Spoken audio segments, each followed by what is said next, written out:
حتة اللي انت تقارن نفسك باللي حواليك والكلام من ده في الجيم او في اي مكان تاني يعني، وانت للاسف انت بتقارن مقارنة زي الزفت. انت ما تعرفش هو بدأ امتى وهو فين دلوقتي او ايه اللي مساعده او حالته المادية.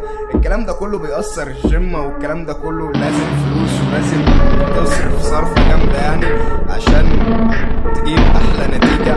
وبرضه في عامل اهم منهم كلهم اللي هو الجينات، واحنا اتكلمنا عنه قبل كده. فانت لو شايف ان جيناتك زي الزفت وهو جيناته احسن، حتى لو حالتك الماديه كويسه هو ممكن يسبقك بحالته الماديه المتوسطه والقليله.